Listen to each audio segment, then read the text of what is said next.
বাড়ি তোমার বাড়ি মোথাবাড়ি। বৃহস্পতিবার এমনটাই স্লোগান তুলে ধরে জাতি ধর্ম নির্বিশেষে মৈত্রীর বার্তা তুলে ধরে মালদার মোথাবাড়িতে ত্রাণ সামগ্রী প্রেরণ করলেন ইংরেজবাজারের বিজেপি বিধায়ক শ্রীরূপা মিত্র চৌধুরী। মোথাবাড়ির আক্রান্ত পরিবারের জন্য এদিন ত্রাণ সামগ্রী প্রেরণের প্রাক্কালে বিজেপি বিধায়ক শ্রীরূপা মিত্র চৌধুরী মালদা শহরের ফোয়ারা মোড়ে প্রথমে শ্যামা প্রসাদ মুখার্জির মূর্তিতে শ্রদ্ধাঞ্জলি নিবেদন করেন। শ্রদ্ধাঞ্জলি নিবেদনের পর তিনি হিন্দু মুসলিম উভয় সম্প্রদায়ের মানুষকে নিয়ে চা চক্রে অংশ নিয়ে সম্প্রীতির বার্তা দেন। এরপর তিনি 5টি পিকআপ ভ্যান বোঝাই করে মোথাবাড়ির গণ্ডগোলের ঘটনায় আক্রান্ত পরিবারগুলির জন্য খাদ্য সামগ্রী, পোশাক আশাক, ত্রিপল সহ বিভিন্ন ত্রাণ সামগ্রী প্রেরণ করেন। চা চক্রতে এসেছিলাম আমাদের বিখ্যাত ফোয়ারা মোড়, পোস্ট অফিস মোড়, এবং সেখানে আজকে আমাদের ফাউন্ডার ভারতরত্ন শ্যামাপ্রসাদ মুখার্জির শ্রীচরণে আমরা পুষ্পার্ঘ্য নিবেদন করে আমাদের যে মোথাবাড়ি এলাকা, যেখানে 87 জনের বাড়ি ভাঙচুর হয়েছে এবং এখনও পর্যন্ত প্রায় 23 জন যারা পুলিশের হেফাজতে আছে, তাদের জন্য, তারা সব লেবার শ্রেণীর মানুষ, তো তাদের রোজগার না করতে পারলে তাদের পরিবারগুলো খেতে পাচ্ছে না। তাই তাদের জন্য প্রায় 1 কুইন্টাল করে একটা প্যাক আমরা তৈরি করেছি। আমাদের ইংরেজবাজার বিধানসভার আমাদের যারা কার্যকর্তা আছে সকলের সহযোগিতা নিয়ে আমি বিধায়ক হিসাবে সেই প্যাকেটগুলোতে তাদের জন্য খাদ্য সামগ্রী, ত্রিপাল, বিশেষ করে বহু সংখ্যায় ত্রিপাল, প্রায় 4টে করে 5টা করে ত্রিপাল এক একজনের ভাগে পড়েছে।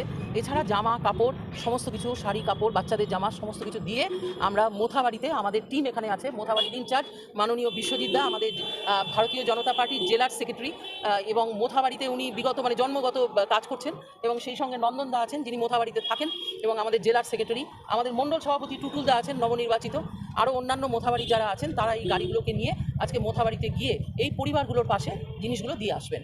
এটাই আমাদের আজকে কর্মসূচি ছিল। আপনারা কি দাবি করবেন প্রশাসনের কাছে এবং মোথাবাড়ির মানুষের কাছে?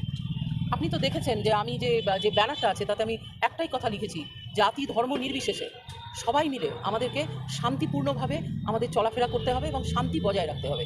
আমাদের মালদা জেলায় আমরা যারা বসবাস করি, যে কোনো জাতি ধর্ম নির্বিশেষে সকল মানুষের কাছে আমি নির্ভয়া দিয়ে আবেদন করছি, মৈত্রী, অহিংসা, ভালোবাসার যে সম্পর্ক দীর্ঘদিন ধরে আমাদের মধ্যে রয়েছে সেটা বজায় রাখতে হবে। আর আপনাদের অবগত করতে চাই, কেননা এই বিষয় নিয়ে আমি এখনও পর্যন্ত কথা বলিনি, যেদিনকে মোথাবাড়িতে আগুন জ্বললো, যেদিনকে অসুবিধার সৃষ্টি হলো, সেদিনকে এবং তার পরের দিন আমি বহু মুসলিম লিডারদের সঙ্গে কথা বলেছি, যারা মোথাবাড়ির অরিজিনাল মুসলিম লিডার। তারা আমাকে বলেছেন যে দিদি, এই এলাকার মানুষ এগুলো কিচ্ছু করেনি। কোথার থেকে কতগুলো ছোট ছোট বাচ্চা, যারা মাইনর, 14 বছর, 13 বছর, 12 বছর বয়স, যারা খেটে খায়, লেবারি করে, এবং তারা হয়তো এক সময় চাইল্ড লেবার হিসাবে আমাদের এখান থেকে চলে গেছে বাইরে, তাদেরকে কে র্যাডিকালাইজ করলো? কেন তারা ঈদের আগে এসে এরকম একটা ভাঙচুর করে আমাদের মুসলিম ভাই বোনদের নাম খারাপ করলো এবং আমাদের হিন্দু ভাই বোনদের উপর এরকম একটা আতঙ্কের পরিবেশ তৈরি হলো? এইটা কিন্তু আপনাদের মনে রাখতে হবে যে এই ধরনের র্যাডিকালাইজেশনের যে ঘটনা ঘটছে, এবং বিভিন্ন জঙ্গি প্রতিষ্ঠান যারা দেশের বাইরে আছেন আমাদের দেশকে ডিস্টার্ব করার জন্য, তারা বিভিন্ন জায়গাতে এই ধরনের কর্মসূচি নিচ্ছেন, এবং তারা কখনোই যারা ম্যাচিওর লিডার বা ম্যাচিওর বয়স্ক মানুষ, যারা মুসলিম বা যারা হিন্দু, তাদেরকে র্যাডিকালাইজ করতে পারেন না, এবং সেই জন্যই তারা এই চাইল্ড লেবার গোছের ছোটো ছোটো বাচ্চা, তাদেরকে ধরে তাদের মগজ ধোলাই করে এই ধরনের অশান্তির বাতাবরণ তৈরি করছেন, যার জন্য আমাদের আজকে এই বিষয়টা এনআইএর কাছে দেওয়ার দাবি করেছেন আমাদের রাজ্য সভাপতি এবং রাজ্যের এলওপি, এবং আমাদের যারা জেলার প্রশাসন আছে। আজকে দেখুন, ঈদ থেকে শুরু করে রামনবমী পর্যন্ত এই যে সময়টা, মানুষের ফেস্টিভ্যালের সময়, তারা নাজেহাল হয়ে যাচ্ছেন এই পরিস্থিতিকে সামাল দেওয়ার জন্য। আমি অনুরোধ করছি এবং নিবেদন রাখছি আপনাদের মাধ্যমে, যে ছোট ছোট বাচ্চাদেরকে, সে যে জাতিরই হোক, যে ধর্ম হোক, তাদেরকে যেন র্যাডিকালাইজ করা না হয়, জঙ্গি